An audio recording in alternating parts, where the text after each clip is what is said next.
அப்படியான மெய்யல்ல 5 திணைகளை அவர்கள் அன்றைக்கு வகுத்திருக்காங்க. சங்க இலக்கியத்தில் அவங்க 5 திணைகளை வகுத்து ஒவ்வொரு திணைக்கும் என்ன உணவு, பொழுதுகளை பெரும்பொழுதாகவும் சிறு பொழுதாகவும் பிரித்து இந்த பொழுதுகளுக்கு என்ன உணவு, பெரும்பொழுதுகளில் என்ன உணவு, கூதிர் காலத்தில் என்ன எடுக்கணும், முன்படி காலத்தில் என்ன எடுக்கணும், பின்படி காலத்தில் என்ன எடுக்கணும், கோடை காலத்தில் எடுக்கணும், இப்படியான உணவுகள், சாமத்தில் என்ன, வைகரையில் என்ன, காலையில் என்ன, இளம் பகலில் என்ன எடுக்கணும், இப்படியான உணவுகள்.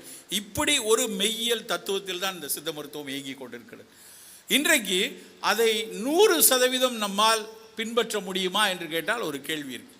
நம்முடைய குறிஞ்சி நிலம் குறிஞ்சியாகவே இருக்கிறதா, இல்லை என்றால் முல்லை முல்லையாகவே இருக்கிறதான்னு பார்த்தா இல்லை. எல்லாவற்றிலும் நம்ம நம்மளுடைய வாழிடத்தை, வசிப்பு நிலத்தை மாற்றிக்கொண்டே இருக்கிறோம், நாம் மாற்றிக்கொண்டே இருக்கிறோம். இன்னொன்று சூழல் மாறிக்கொண்டே இருக்கிறது. ஒரே நாளில் ஒரு வருடத்தில் பெய்ய வேண்டிய மழை